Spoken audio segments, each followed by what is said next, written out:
problems facing New Zealand's primary sector have been mounting at a rapid pace. So I think it's time for open hearts and open minds.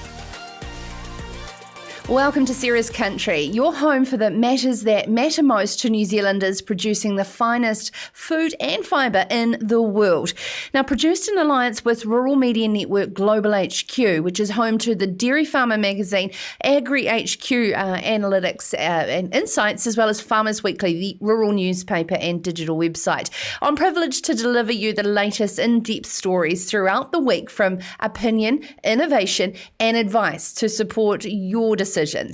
Now, I'm your host, Sarah Perium, and tonight's show is no different. However, I do need to let you know and make note of our own pivot, as tomorrow's Thursday show is going to be our last show on a Thursday. See what I did? I tricked you there. Just on a Thursday. So we're going to take back some extra time in my growing business, and we're going to look to reformat the show Monday to Wednesday into 3 very exciting individual shows, and that's the way we're going to kick off in spring.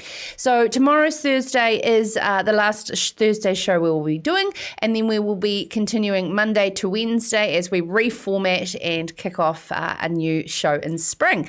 Sarah's Country is just one of the many ventures I'm involved with, as you probably are not surprised. Its growing demands mean I am growing my team around Sarah's Country to take some of the work off, but also reformatting it. I'm very excited about how we're going to bring you more value from less. And of course, everybody loves that. I'm super excited as well because I want you, the audience, to be a part of the thinking that goes into how we do this, and I want to know what you want. So as of Monday, I have a short survey that I will be able to distribute and talk about throughout the show and throughout social, and of course I am going to put up a big morning tea for your workplace for the winner to in that survey. I want to gather your ideas around how you want this show to work best for you.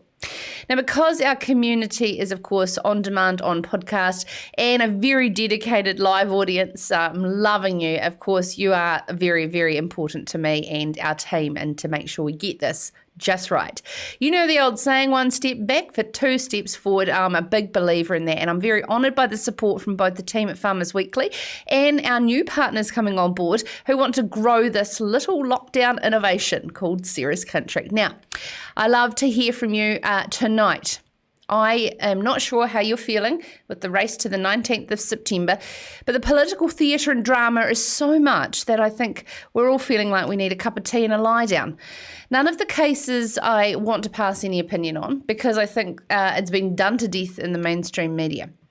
And of course, that's not what Sarah's Country is all about. It's starting to feel like a long, drawn-out, bad drama movie that's, you know, Joel, taking a bit long to get to the punchline. I don't know if you want to pass any comments on this. I'll maybe pass on this one. But you look at Prime Minister Ardern and Judith Collins on their face. You can see it. They're like, for God's sake, can we just get on with the job rather than all of this drama? Now, I am enjoying, though, over on a second screen over here on the B stage between Grandpa Winston and Millennial Seymour's Twitter twatting. That's actually quite funny. It's a bit more like the Comedy Channel, let's be honest. I'd love to know, what is the one thing you wish these politicians were focusing on, rather than scandalous affairs and pornographic photos and leaking information, or like worse than a sieve? Yeah, I'd love to hear some policy. That's what I'm after. I'm sure you are too. You know, it's starting to come. It's like pulling teeth. But when will this be a contest of ideas? You know, that's what it's all about. Well, it should be anyway.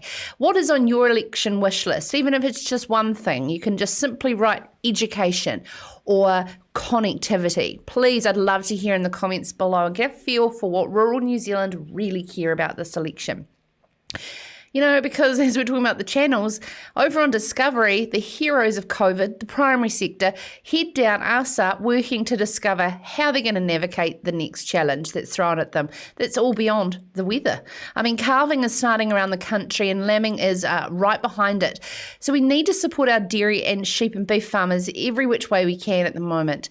So I want to raise it again. Next Wednesday, Rural Women New Zealand are hosting a cool concept. It's called the Nationwide Morning Tea. I can't wait. I'm actually going to be in Wellington with the Rural Woman team next Wednesday. The idea is that anyone can participate. Simply bake, make or buy morning tea to shout an individual, business or team that have helped you out over the challenging 6 months that we've experienced.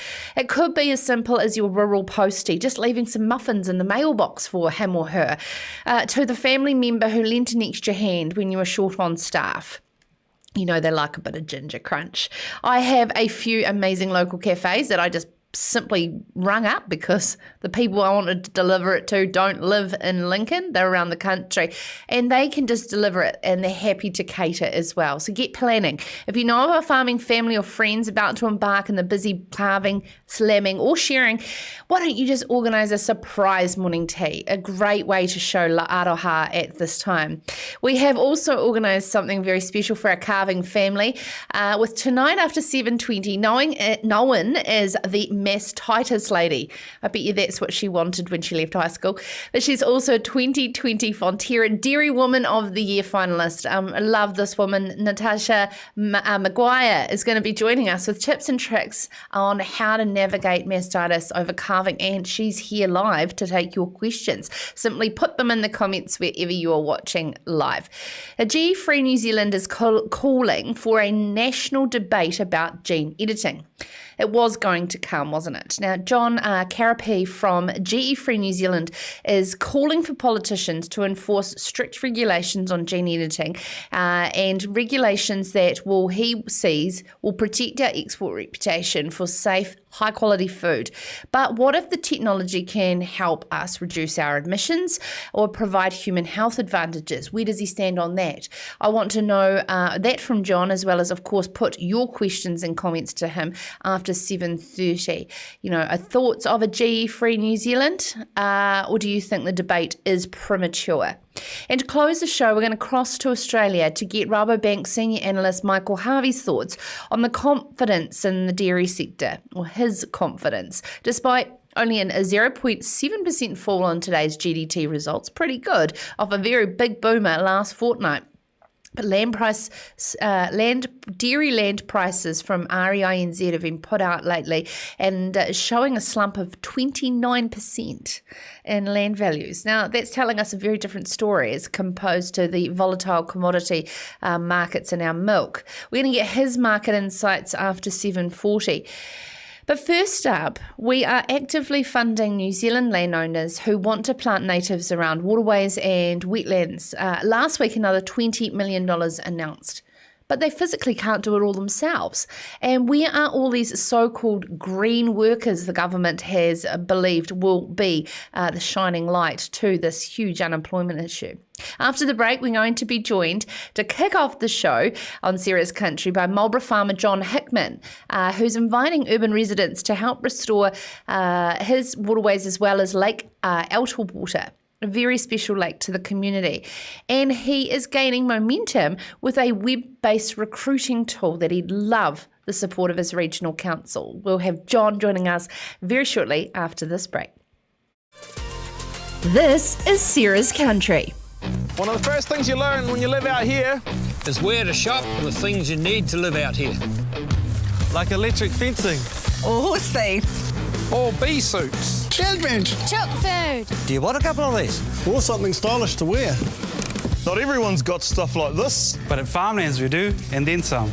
So if you need anything to help you farm, Grow, Milk, drench, Rhea, come on in. because we're out here too.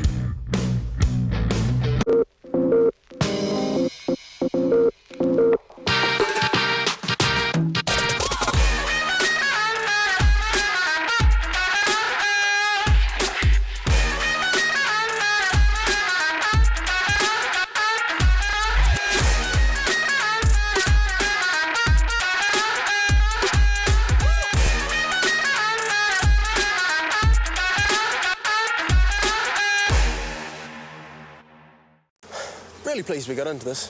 Thanks for your help, Dave. It's a good idea, honey. you reckon it'll come out?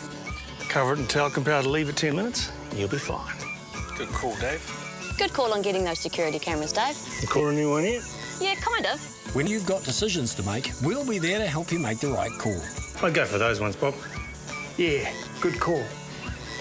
Did you choose these? Oh, you know. For great advice and insurance, talk to FMG. Straight into it. Off the bat, love this community, the live community that joins us every night. Now, Anthony said, I have to agree with you, Sarah. We need clear direction on where New Zealand is heading, and I do not want a political war that will see New Zealand down the drain. Michael Ross, having worked for a previous PM, I'm very disillusioned about new ideas being put up for discussion during the election. Part of the problem is the general media. I suggest you have a daily slot that examines policies for the food and fibre sector, with questions from your audience put to the relevant spokespeople. Fantastic, Michael. Absolutely noted. Now, we're calling for comments. What is the one policy that you'd really love to see right up on that table, up for discussion? We all know the rural had a huge beat up leading into the last election. It wasn't pleasant for all of us, and I think we've matured as a country, but we've still got a long way to go. Love to hear what is the policies that you'd love to be discussing rather than scandalous sex affairs that are going on at the moment. Right, now, what a better way for our urban Kiwis who are feeling disconnected from our farming community, who are very concerned about the environment, water quality and climate change, to spend their weekends out planting natives. The door is wide open for anyone wanting to, I would imagine, from a lot of farmers across the country. We had a fantastic Open Farms Day back at the start of March, and farmers are really facing day-to-day demands that are very physical, then go and put on top of it the physical demands of the farm environment plan requirements of planting, riparian planting along waterways, and they have a passion for the local environment, and that's especially from a community catchment perspective. We had a great interview last night with Anna Nelson there from the King Country River Care Group. Continuing on this theme, we're joined now by ward farmer up in Marlborough, Jon Hickman, who joins us now to share his experience in this space and his initiative he'd like to see at least his regional council get in behind. Jon, thank you so much for taking the time to reach out to me to join us tonight on Sarah's Country. I really appreciate it. Hi, Sarah. Thank you. Could you give our audience a bit of an understanding about Lake Elterwater and its significance to your community? I guess so. The lake is part of our farm, and we've been there for 100 years or so.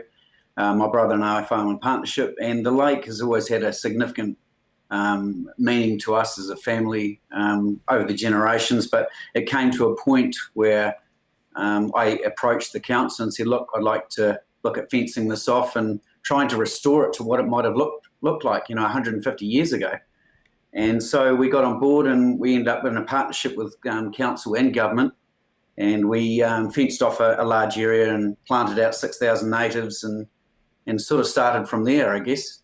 And it's taken off from there.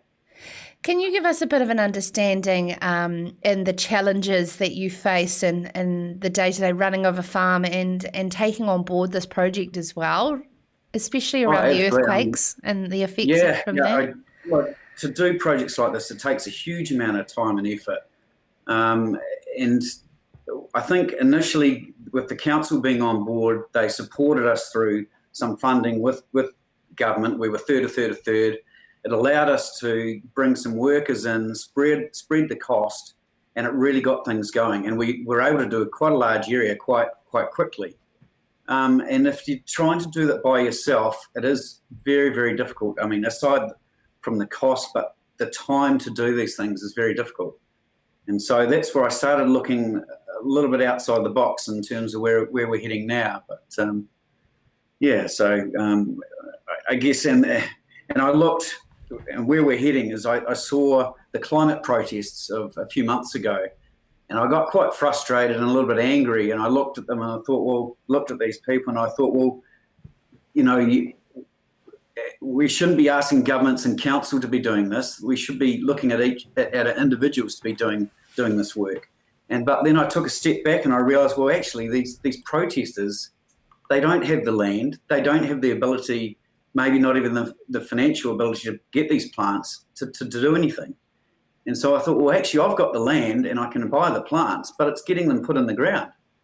So I was like, well, can we not combine the two? Can we not, is there some way that I can say, look, I've got this land to plant and all these plants to plant.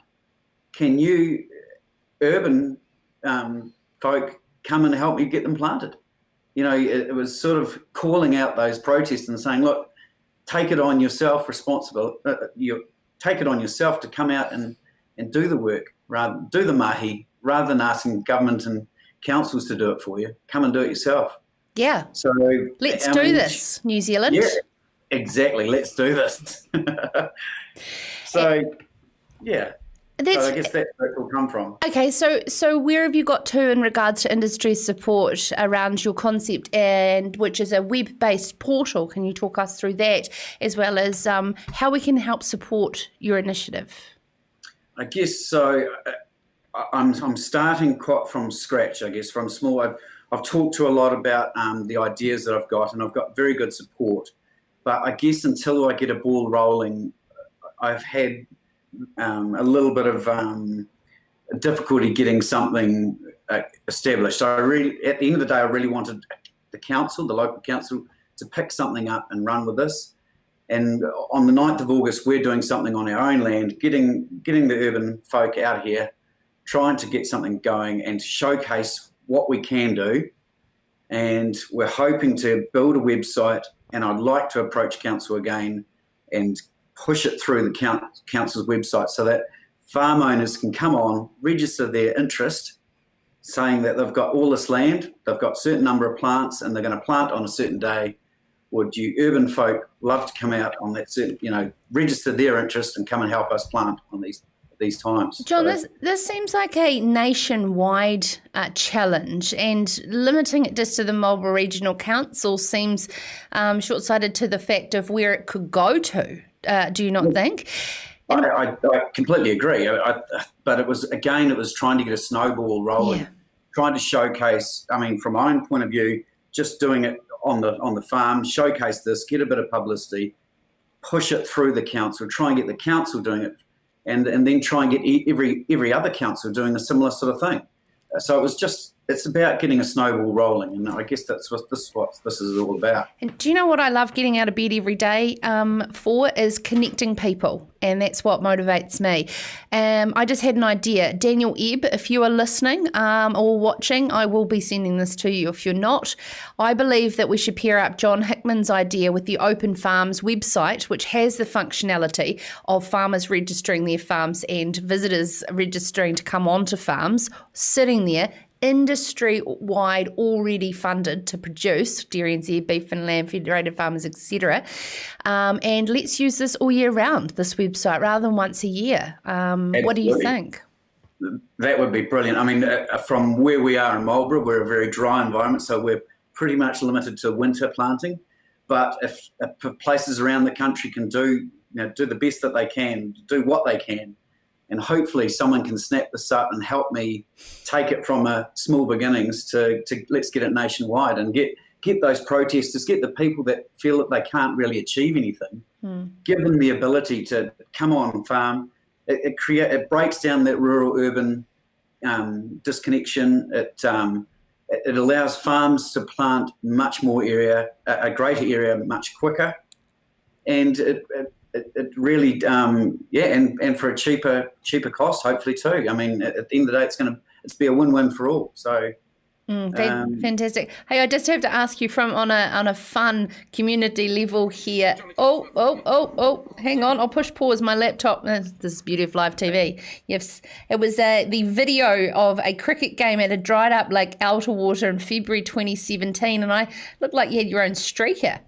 It looks like a lot of fun there. So what was in one of the droughts over February 3 years ago, and you found some humour in playing cricket on the dried up lake? Absolutely. So we had the lake was dry, and we thought, well, let's take the piss out of the drought and have a bit of fun with it. And we had the cricket match, and it was a huge hit, huge success. We had a stag do come down from the North Island purely for the event. We had Sky Sport and TV crew come out. It was and they're hugely supported by the community, and it was a great laugh at what was quite a stressful sort of time of life during a drought. So thoroughly enjoyable, and I think we'll do it again probably in 15 or 20 years when it's due to dry up again. And things are looking very different there from the picture I'm seeing here with your beautiful daughter Tia, her standing beside the lake. Can you give us an understanding of what makes it so special from an environmental perspective, and bird life and native plants, etc., that are starting to flourish? I think that lake is quite critical. I think it's the second largest wetland in Marlborough. It has a hugely diverse range of wildlife on it, some incredibly rare species on it. It's a huge personal responsibility, I feel, as a landowner to look after that. And it's a beautiful, it's accessible by the public. It's right by the main road, so you can see everything that goes on. And it's just a wonderful resource that adds to the farm, adds to the family, and adds to the community, and it's well worth protecting. Oh, Jon, I'm so proud of you on behalf of my everybody watching. Hey, if anybody would like to get in touch directly with Jon to support him, really easy. JonHickman@gmail.com. Please reach out, and let's make this a thing, New Zealand. Let's do this. It's the last time I'll use that slogan, but I feel like we need to use it now. Thank you, Jon, so much for taking the time to join us. It was very innovative and inspiring. I really enjoyed that. Thank you. Now, I'm enjoying your comments coming through as well. John Williams has said the current administration has little forward thinking on what downstream effects their policies will have. John, Minister O'Connor introduced a concept called rural proofing policy. Yet to see that in full action. I'd love to hear your comments below. What policies would you like to see us focus on, as opposed to the scandalous media that we seem to dictate our headlines every single day? It's making me very tired and I need a little bit of a lie down. Now, next up on Serious Country, she's known as the Mastitis lady. Natasha Maguire also was a 2020 Fonterra Dairy Woman of the Year finalist. She's from Farm Medix, and she's right here live to take your questions and help out with any calving queries you may have. Up next on Serious Country. This is Serious Country.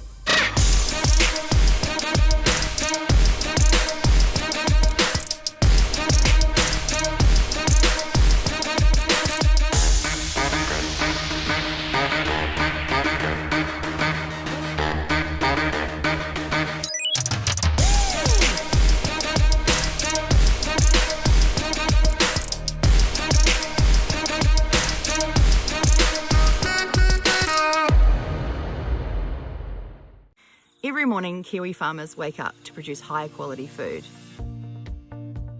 Yet, every night, some Kiwi families are going to sleep hungry. Meet the Need is a charity founded by farmers, and it's here to change all that. We're about New Zealand farmers feeding New Zealand families by donating a small part of what we grow when we can. You can help us make sure no one in New Zealand goes to sleep hungry again. Visit meettheneed.org and follow us on social.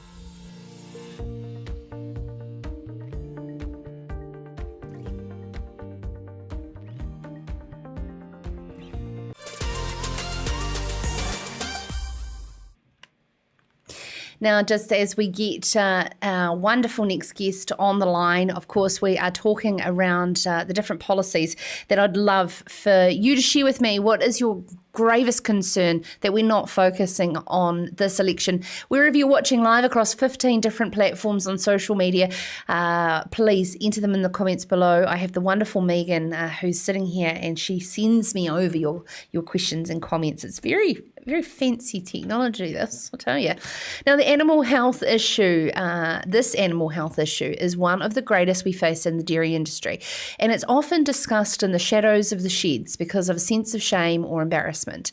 But there is many farmers that are all equally wanting to do best by their animals and avoid mastitis problems over calving.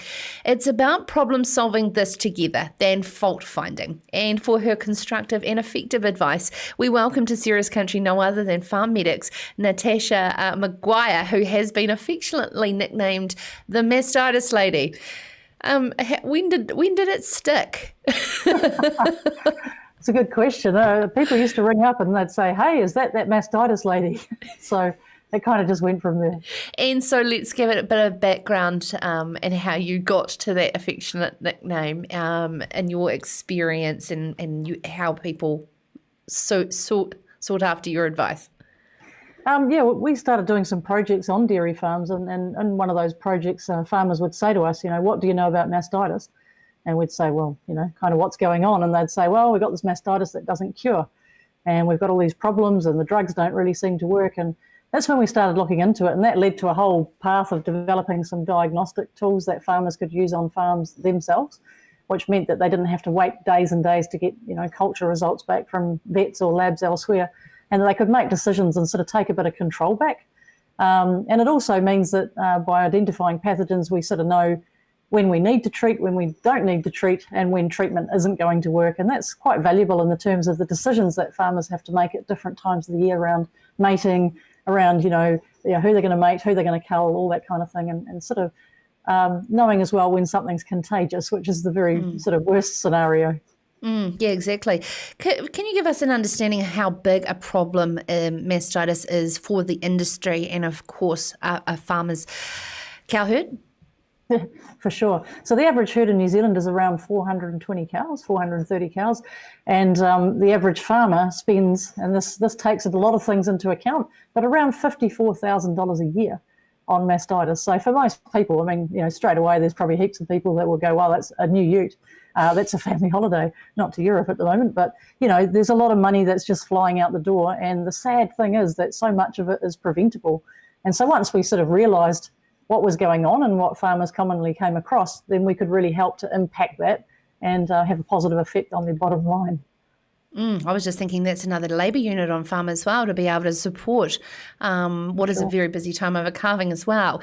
There's a lot of moving parts for a cow from drying off to calving. What are the main things that are risk factors that you want farmers to pay attention to? Right now it's a really busy time for everyone, and so not only are the staff sort of overwhelmed and stressed out, and people are working really long hours, we're keen to see that people don't make those hours even longer than they need to be. And so one of the big things right now is that if you are calving, when a cow calves, when she's been dry for an extended period, those teats are really, really dirty. They've been out. The weather's not great, and we've seen a bit of a wave of bad weather come across the country. And so we're looking at teats that are dry, that are covered in mud, and really that's a huge risk to a cow that's just calved. So if we think in the context of, for example, a woman, if a woman has a baby, we would sort of, go around to her house and bring her muffins and casseroles and all this kind of thing. And so our equivalent of baking a casserole for your newly calved cow is when you bring her up to the shed, is paying attention to some of that stuff. So we're talking about using a 3,500 ppm iodine teat spray with a 12% emollient, something like that, covering those teats really well. So that's going to start breaking down that dirt. While we're doing that, give the tail a good trim. That is a real source of a lot of dirt.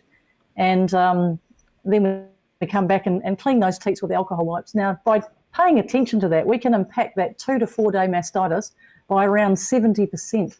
This is really significant. So this is a time of year where farmers are spending a lot of time chasing around cows that get that early mastitis, and this is where a lot of it comes from. So by just taking these simple precautions, we're going to avoid a lot of that, which means that you're going to have less time in the shed. You're going to be going home for dinner sooner. It's dark, it's cold. Who wants to spend all that time milking those few cows and then turning around looking at that mob that you've then got to mark up and treat and take the milk and not put it in the bulk tank? And at the end of the day, people are milking cows to earn money from selling their milk, not to withhold it and, do all these fancy things that they perhaps didn't need to do. I was just likening it to household chores. As women, well, I shouldn't genderise this, but you go, hey, look, if it takes 5 minutes to just tidy it up now rather than on Sunday, it feels like this big overwhelming challenge to clean the entire house, right? If just 5 minutes every day, a little bit here, a little bit there. Anyway, I won't preach. Sick cows have sick milk and, of course, passing on to calves. You were talking there about the fact when it gets into community transmission. contagious effects. Where is that when it's you sort of really slippery slope? So yeah, you are on a slippery slope if you're dealing with contagious mastitis. And one of the things with, one of the advantages of having less mastitis, like the less that you get, the easier things become for you. So if you're not overwhelmed with lots of cases of mastitis, if you're having a few, then you've got the ability to really test those cows. And by testing farm side, you've got the ability then to see very quickly what's wrong. And in the case of a contagious mastitis, we can isolate that cow from her peers, because at the end of the day, we're sharing that cluster with other cows. And in the case of a bug like Staph aureus, 6 cows later, we still have an infectious dose. So that's where the transmission, if you like, really takes off. Yeah, is in the subclinical element to it that is the scary part of what's spreading through unknown. Definitely, yeah. So a lot of mastitis is subclinical. Bugs like Staph aureus, if we don't know what we're doing and we treat it, they can just go subclinical on us. So then we don't know that anything's wrong. The cow has a good cell count and the milk looks normal, and she's not alerting us at all to the fact she's giving it to all her herd mates. Yeah, absolutely. What are some of the new tools that are out there that farmers that may not be aware of and where to seek advice?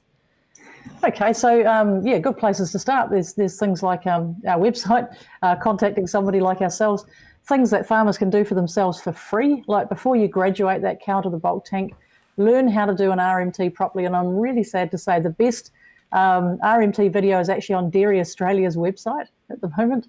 And that's a really good RMT video. It shows you how to do it properly, and it's something that's almost free. But you can tell down to a quarter level 300,000 somatic cells, which is at a cow level around 75, just to give you an idea. So you can tell with great precision if something's going wrong if you know how to do that properly.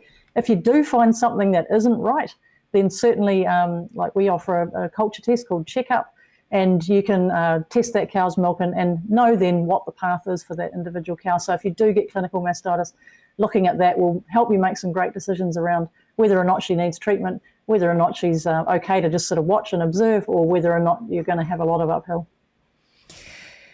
On a personal question as we go, because it's absolutely amazing advice. Did you believe that this was sort of your career path when you were in your last year at school? It's such a long journey to get to being the famous mastitis lady, which is so valuable in this industry. But, I mean, I'd love to know. I had no idea. Like, I started off working at the DSIR in Palmerston North, so... Yeah, I guess science was always in the background, but the dairy industry, I mean, for me, it's been really exciting because I guess you're dealing with individual business owners, and to them, they have a passion about what they do and they care about what they do.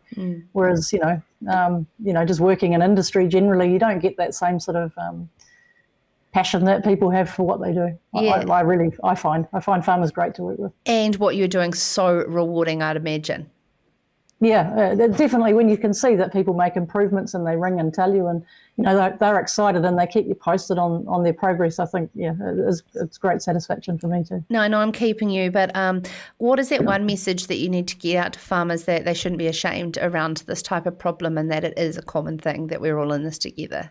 Yeah, what I'd say to people is don't wait to see if it's going to get better. Like, ask for help. Ask for help when you know that something's not quite right, because often people sort of think, oh, I'll just see if it gets better, and often it can get worse. So rather than sort of pay 20% of your milk check as a penalty or something awful like that, or have a whole lot of cows that are not in the vat and you know that milk's just going to waste, like rather than get to that point, then by early intervention we can make big improvements.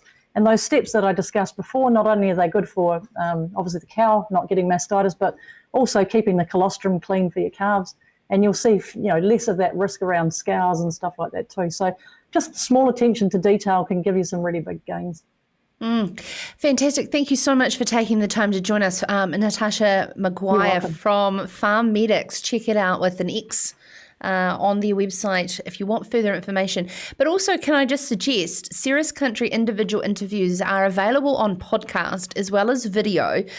So if you have found that interesting, please feel free to be able to share that individual interview with members of your team, it may be helpful as well. Now, next up on Serious Country, politicians from all parties are being asked to ensure that we have strict regulations on genetically engineered organisms, and this is coming from GE-Free New Zealand.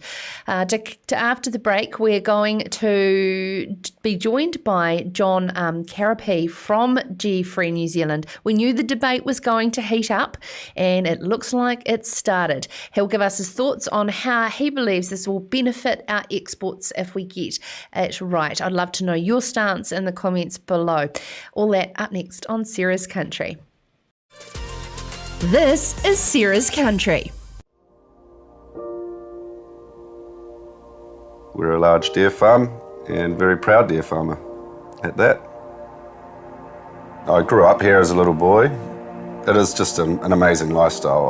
I could never live in a city ever again. Just the big open spaces and just the peacefulness of it all. I think deer are very majestic, very intelligent animal. Having deer that are under pressure or anything like that or overstocked, they really don't perform as well. You should really be spreading them out on beautiful pastures, keeping them happy. A happy deer is a good deer. And good feed, good grass. We renew our pastures all the time in the paddocks, so we're always getting the best quality grass. Well, I guess in the wild, they don't have the luxury of the grass that we put in front of them here as a farmed animal. I believe we've got some of the best English type deer in the country, if not the world. And to associate our brand with Silver Fern Farms brand works for us. Without the likes of Silver Fern Farms, then there's no point doing this. So they're very, very important for us. I'm Mark Tapley, very proud suppliers of venison to Silver Fern Farms.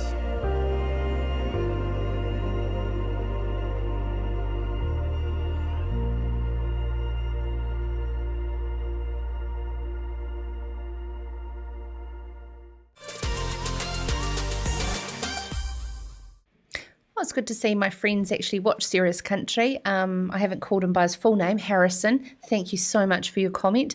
It's a good one. I think John Hickman hit it on the head, breaking the barrier between town and country in relation to helping others understand what's going on with the waterways will make more difference than any other option. Incredible stuff.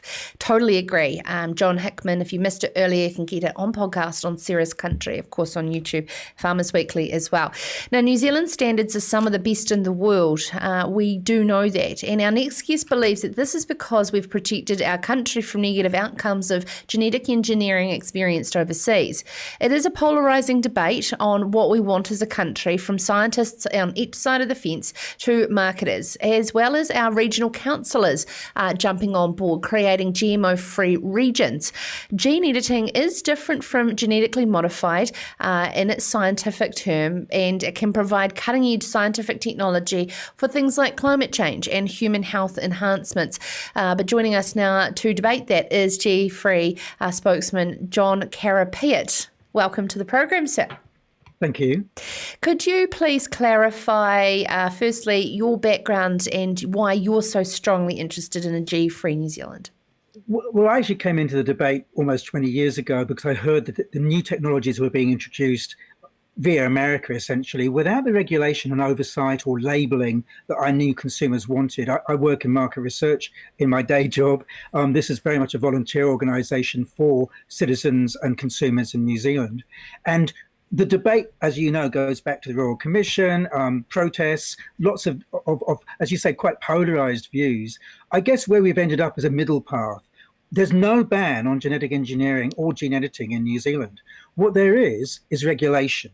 And the commercial interests in the science sector are saying that's constraining them essentially from innovating and making money. Some people say that's terrible. How could you constrain scientists from making more money and innovating new things? From a consumer point of view, and if you put the consumer at the heart of what brand New Zealand offers locally, but also globally, the sentiment's quite different. They want caution, they want testing, they want regulation, and they want labelling. Actually, most people actually really don't want GMOs at all, but they understand that there may be potential benefits in the future. So far, we've dodged that bullet. We've had really good regulations in New Zealand. They may not be perfect, and on both sides, people would say they're not strong enough or they're too strong. But the call now globally, and it's not just in New Zealand, is to deregulate gene editing, which is essentially a new form of genetic engineering, or new forms. They're different techniques. But what we've seen from the independent scientists is that actually they're not as accurate or precise as they thought they were compared with the old GMO versions. So the hope of, oh no, we've got it right this time, there are no mistakes, we can do some really clever stuff with this technology, doesn't stand up to scrutiny. So the question is, who carries the risk and where do the benefits accrue? And at the moment, the consumer and New Zealand farmers would be exposed to risks, not necessarily benefits, because it's all promises without actual delivery, for the interests of commercializing science. And we believe that if you do put the global consumer and New Zealand people at the heart of the debate, they want regulation, and it's not in our interest to deregulate gene editing.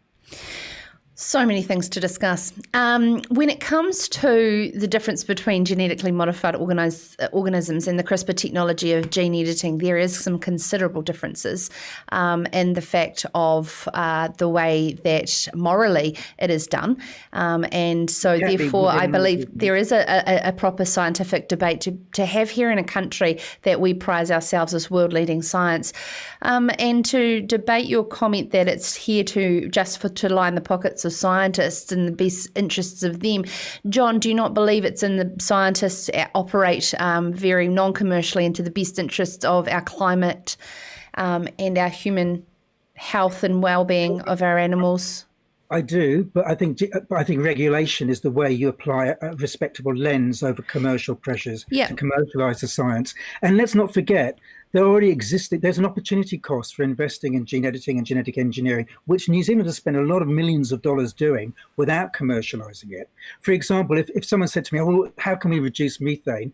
Well, we know this. Dairy NZ did research 10 years ago on mixed forage as a way of reducing methane emissions from our cows without genetic engineering them. And even now, and I do see some of the farmer press, there's lots of things going on globally and locally, which are not technical fixes in that scientific sense, but they do solve some of the problems. So more systems thinking rather than magic bullets. And I'm certainly not trying to argue that the scientists trying to commercialize what they're doing are doing it for the wrong reasons, but we cannot deny that commercial pressures usually end up in compromising standards because you're trying to make a buck. You may be trying to do other things as well. Okay. But that's why we're talking about regulation, not bans. All right. There's no ban on GE in New Zealand. You need to regulate it. I want to ask you on terms of regulation and, of course, consumer perception.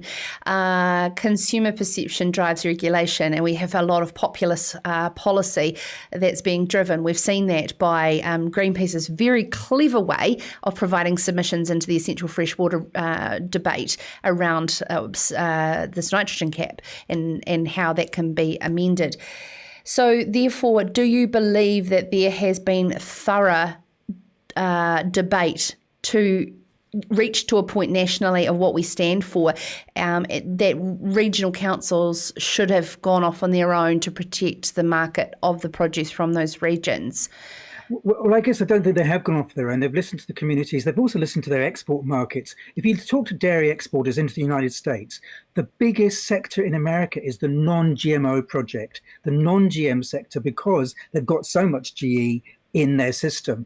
It was sold to the Americans or introduced into the American market without that public consultation or awareness. And as I say, I think we're talking about a middle path. No one is trying to ban research. No one is trying to ban ethical uses of technology if they are regulated and tested. But at the same time, we know that consumers, especially in a kind of post-COVID time, want to be able to trust a brand. And Brand New Zealand has got that.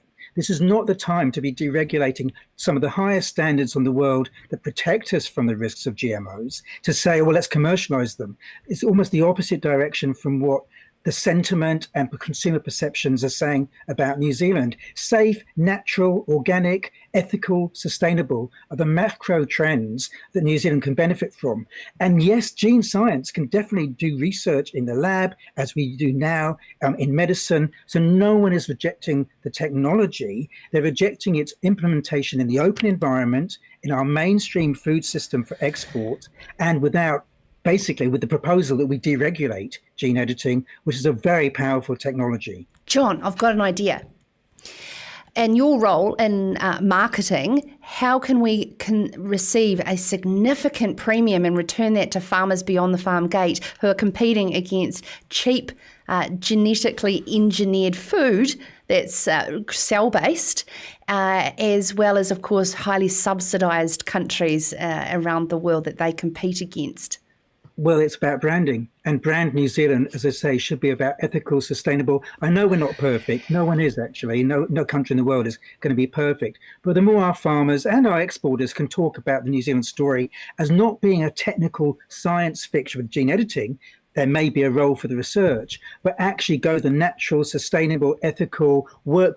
Prince Charles used this term a decade ago, work with the grain of nature, look at systems rather than magic bullets to fix a problem, because often it's the system around the problem that actually generates the solution. So as I say, mixed forage is a solution to a monoculture of ryegrass. And Derrien said could show that it gave animals healthier outcomes, maintained production, and gave them that less methane emissions.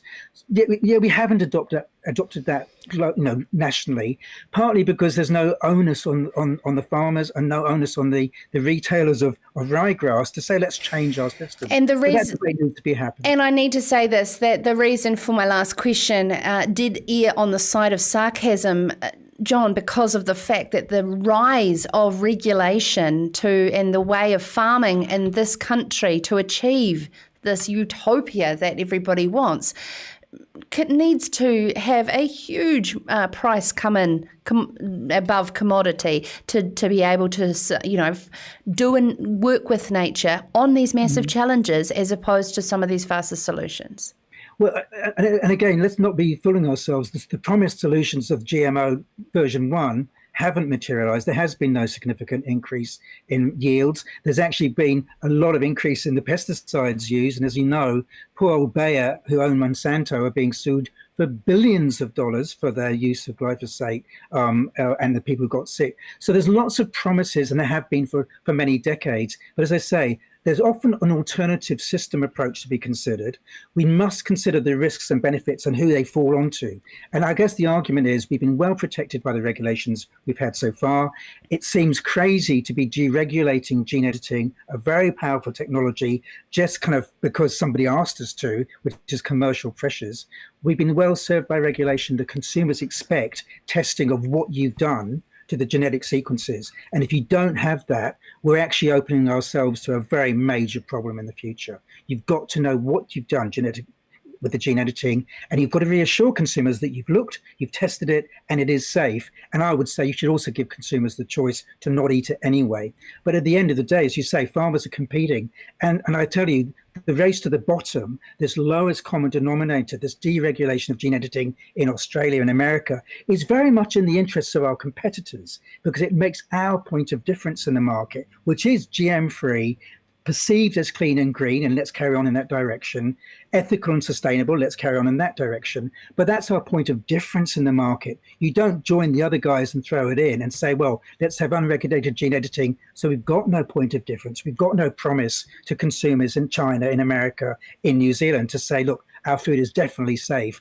And even if we are ending up using gene science in some way, we test it, we regulate it, we label it, we keep it out of a forced system. Thank you so much for taking the time to join us, Jon Carapiet from GE Free New Zealand. Jon, I know you're calling for politicians to keep regulations on gene editing. In the last week in politics, I think you're safe because this seems like way too hard basket from what they've got going on. It's interesting, but the scientists from the Royal Society and the former chief scientist, Sir Peter Gluckman, are very vocal in saying, look, we've got to deregulate. Well, we're saying we don't agree. There may be some changes in the regulation, but to shoot ourselves in the foot by deregulating gene editing just at the time when people are looking for safety and security and certainty of where things come from is just basically not right. Thank you so much for taking the time to share with you your side of the GMO debate. Of course, that's been going on for, as Jon said there, 20 years. I'd love to know your thoughts and opinions on this. Michael Trott has said that he was looking forward to that interview, read the continuing of regulation of newer forms of gene editing use or avoidance. A precautionary principle has worked for New Zealand for approximately 21 years, as Michael said. I'd love to hear what your thoughts are. If you're listening on demand, please send me an email, sarah@periummedia.com. I receive all of them and certainly love that. And of course, it's all about open minds and open hearts on Sarah's Country, and I know we'll continue to discuss this because it's an important topic. Now, coming up to close in Sarah's Country, we're going to cross the ditch to be joined by Rabobank Senior Analyst Michael Harvey to get his thoughts on where confidence lies into the future for our dairy prices and our industry. All that on Sarah's Country. This is Sarah's Country.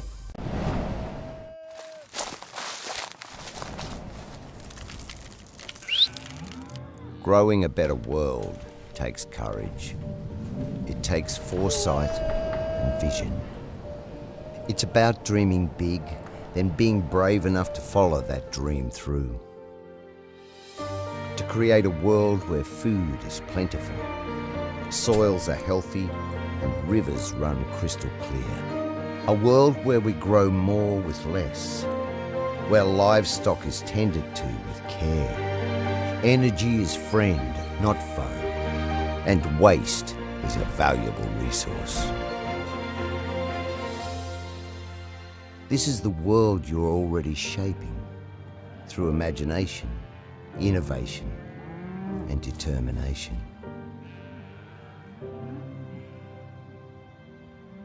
So as small steps become huge leaps, you move boldly forward.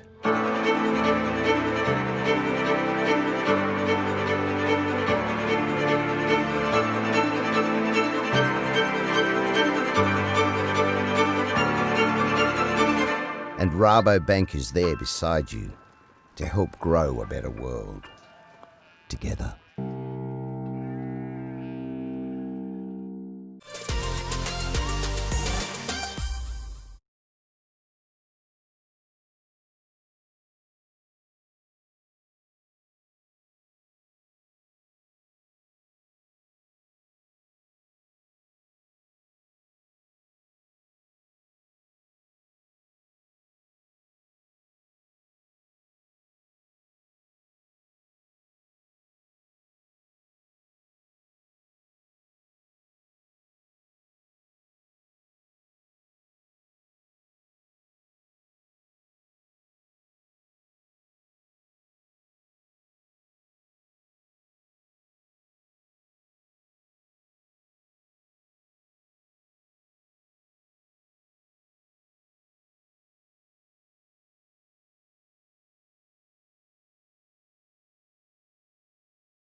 Does that sound?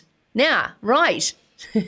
Joel just missed a button, but that's okay. We'll let him off the hook. He's not here for much longer. I'm just joking, Joel. We'll miss you.